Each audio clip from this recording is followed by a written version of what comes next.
The big gold entrance doors and restrooms on either side of the front desk facing Stanley Avenue also had an inviting tiled alcove with a payphone in the corner where I'd ensconce myself for fun.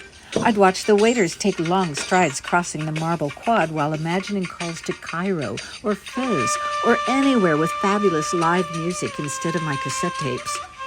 I'd wave to the bartender in the corner window directly across, unless he was getting a workout mixing all the drinks to be loaded onto those polished brass trays our waiters wanted to take to their tables. Their small station in the other east corner was a multi-purpose action center where checks were handwritten and tabulated, plates were scraped and stacked, and where unfinished birthday cake could suddenly appear for us to share. Near the entrance, the fourth corner had a hidden door in the tiled wall, which concealed 2 cassette decks for the elegant Rabat rooms to the south and the warm, earthy Berber rooms to the north on the way to the kitchen. Turning left instead of right into the kitchen was a locker room with a bathroom for the waiters.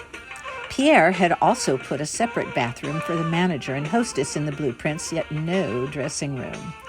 When he let a Livewire's bellygram be delivered, that little bathroom got a status change. For 30 years, I lived part-time in this minimal space in full makeup and costume, along with some big white laundry bags full of blue and orange used towels from the laps of our guests.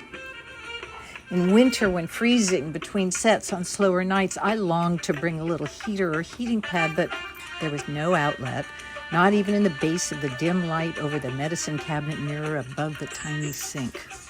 There was a short bar to hang my fancy brocade sequin and metallic full skirts, veils, and beaded costumes, though never any hangers. In the beginning, I brought hangers several times, which I saw was convenient for others to use or take.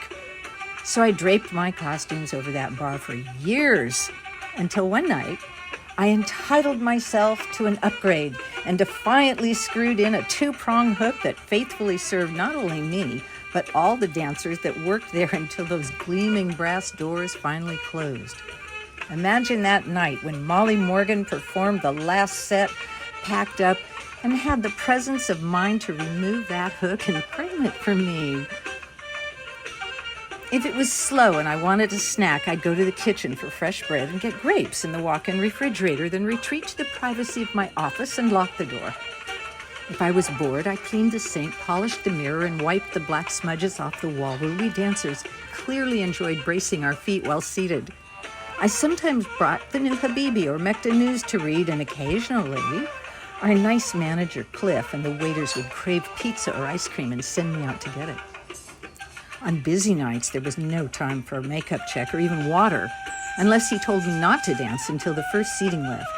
He knew I'd done all 5 rooms twice, and if I went in again, they'd stay longer, yet reservations were already crowding the patio, causing waiters to press through carefully until tables opened for the second seating, and we all headed into the rest of the shift.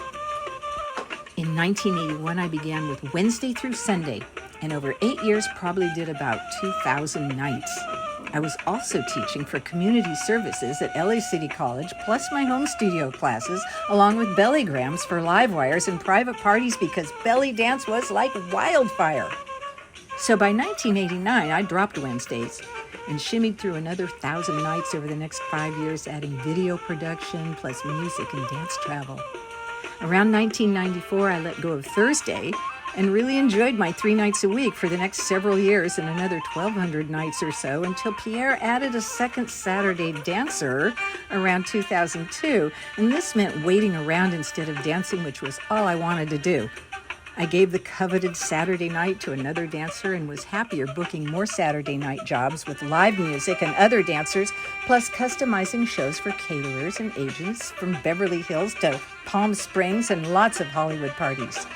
This preference for twice a week lasted another 600 more nights over the next 6 years until I let go of Sunday around 2008.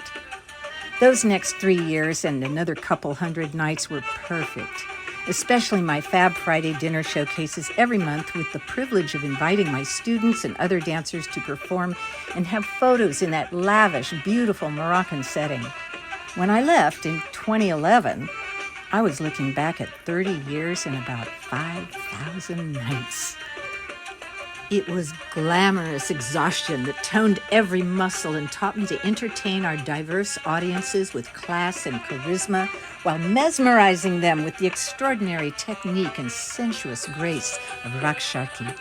It opened doors, created professional networks and friendships, paid for expensive costumes, accessories, and even my own home on a hill in Silver Lake with a beautiful studio and waves of amazing women seeking the many benefits of what we called belly dance.